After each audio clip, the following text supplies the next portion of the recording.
আসসালামু আলাইকুম। শৌখিন আঙ্গুর চাষী গ্রুপের পক্ষ থেকে সবাইকে স্বাগতম। এই মুহূর্তে আমার হাতে দেখতে পাচ্ছেন এক থোকা আঙ্গুর। এটা কিন্তু বাজার থেকে কেনা নয়, আমার গাছে উৎপাদিত আঙ্গুর, আমার বাগানে উৎপাদিত আঙ্গুর। আজকে কয়েক থোকা পরীক্ষামূলক আমরা হারভেস্ট করলাম, এটা একটা রিভিউ দেওয়ার জন্য। আপনারা দেখতে পাচ্ছেন আঙ্গুরের সাইজ কি বিশাল সাইজ। এই মুহূর্তে আপনারা বাজারে খোঁজ করলেও এরকম সাইজের কোনো আঙ্গুর পাবেন না। আমি চ্যালেঞ্জ করে বলতে পারি এমন সাইজের আঙ্গুর এই মুহূর্তে বাজারে দেখতে পাবেন না। যে সুন্দর সাইজ আমাদের দেশে উৎপাদিত আঙ্গুরের যে সাইজ আপনারা দেখতে পাচ্ছেন, কি বিশাল সাইজ। যাই হোক, সেই সাথে আমাদের আঙ্গুরগুলা কিন্তু পুরাটাই সিডলেস। ইতোমধ্যে আমরা 2-3 বার ভিডিও করতে গিয়ে বিভিন্ন প্রতিবন্ধকতার কারণে সেটা কন্টিনিউ করতে পারিনি, বিভিন্ন কল আসার কারণে। তো দেখতে পাচ্ছেন আমরা একটু আগেই আঙ্গুরগুলো কেটেছি, কোনো প্রকার সিড নাই, সম্পূর্ণ সিডলেস এবং এতটাই রসালো। আপনারা দেখতে পাচ্ছেন কি পরিমাণে রস দেখতে পাচ্ছেন। এটা তো অর্ধেক আঙ্গুর, পুরাটা যদি আমি দেখাই, রসের কোনো অভাব নেই। যাই হোক, যেটা মূল বিষয়, আমি যেটা আপনাদেরকে দেখানোর চেষ্টা করছি যে আমাদের দেশের উৎপাদিত আঙ্গুরের কি কতটা কোয়ালিটি সম্পন্ন, কি বিশাল সাইজ। এটা যদিও এখনও পুরোটা পরিপক্ক হয়নি, পরিপক্ক হতে আরও 10 দিনের মতো সময় লেগে যাবে, এটা সম্পূর্ণ লাল হয়ে যাবে। ইতোমধ্যে এর মিষ্টতা চলে এসেছে, কোনো প্রকার টক ভাব নেই। এখন থেকে যতদিন গাছে রাখা যাবে মিষ্টতার পরিমাণ আরও বেশি বাড়বে। তো ছোট্ট একটা থোকা আমরা হারভেস্ট করেছি, দেখতে পাচ্ছেন প্রতিটা আঙ্গুর কতটা কোয়ালিটি সম্পন্ন, মানসম্মত, কতটা সুন্দর সাইজ এবং কালার, সেই সাথে সমস্ত আঙ্গুর সিডলেস। তো এর থোকাতে প্রায় 500 গ্রামের মতো আঙ্গুর ছিল, যদিও আমরা অনেক আঙ্গুর এখান থেকে খেয়ে ফেলেছি। তো তারপরেও আঙ্গুর আমি আপনাদেরকে সবচেয়ে বড় আঙ্গুরটা কেটে দেখাবো। এই যে দেখতে পাচ্ছেন। অনেকে বলেন বাংলাদেশে বাণিজ্যিক আঙ্গুর হবে না, তো না হওয়ার কারণ, একটা কারণ আশা করি বলে যাবেন। দেখতে পাচ্ছেন আঙ্গুরের মধ্যে কোনো প্রকার বীজ নাই, সম্পূর্ণ সিডলেস।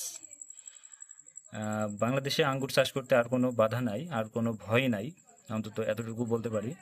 আপনাদের দোয়া চাই, ইনশাল্লাহ আমরা আগামীতে আরও অনেক বড় পরিসরে শুরু করতে চাচ্ছি।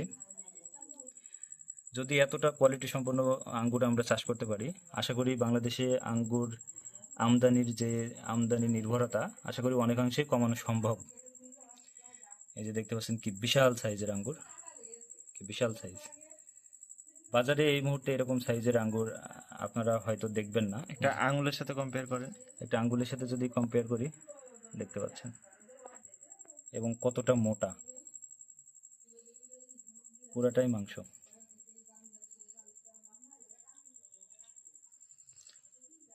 আমি আরো একটা আঙ্গুরকে কাটলাম, দেখতে পাচ্ছেন।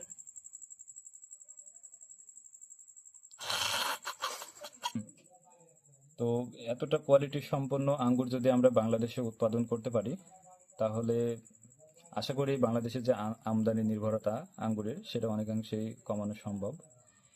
তো আমরা মাত্র কয়েক থোকা আঙ্গুরই হারভেস্ট করেছি, যদিও এখনও সম্পূর্ণ আঙ্গুর পরিপক্ক হয়নি। আপনাদেরকে আপডেট দেবো ইনশাল্লাহ, আপনারা দেখতে পাবেন। তো এই ভিডিওটা করার মূল উদ্দেশ্য ছিল যে আমাদের দেশেও যে কত সুন্দর কোয়ালিটি সম্পন্ন আঙ্গুর আমরা চাষ করতে সক্ষম হয়েছি, আপনারা আশা করি এই ভিডিওটি দেখলে বুঝতে পারবেন। সেই সাথে আঙ্গুর সিডলেস এবং প্রচুর পরিমাণ রসালো। যারা মিষ্টি নিয়ে কথা বলেন যে আঙ্গুর বাংলাদেশে মিষ্টি হয় কিনা, আমি তাদেরকে বলবো, আপনারা যদি সম্ভব হয় আমার আঙ্গুর বাগান ভিজিট করবেন, নিজ হাতে ফল পেড়ে খাবেন। আশা করি আপনাদের এই ভুল ধারণা আর থাকবে না। আঙ্গুর বাংলাদেশে টক হয় না। ঠিক আছে, তো আজকের ভিডিওটি এই পর্যন্তই। আমরা অনেক আঙ্গুর এখানে কেটেছি সিডলেস কিনা এটা পরীক্ষা করার জন্য। আপনারা দেখতে পাচ্ছেন কোনো প্রকার বীজ এর ভিতরে নাই, সম্পূর্ণ সিডলেস, এবং সেই সাথে কতটা কোয়ালিটি সম্পন্ন, কতটা বিশাল সাইজ একটি আঙ্গুরের হতে পারে। এমনকি দেখতে পাচ্ছেন শুধু একটি মাত্র আঙ্গুর নয়, পুরা থোকার যতগুলো আঙ্গুর আছে সবগুলোই একই সাইজের এবং খুব খুব কোয়ালিটি সম্পন্ন আঙ্গুর আর কি। তো আমার আঙ্গুর বাগানে আপনাদের সবাইকে আমন্ত্রণ জানাচ্ছি। আপনারা সবাই আমার আঙ্গুর বাগান ভিজিট করতে পারেন।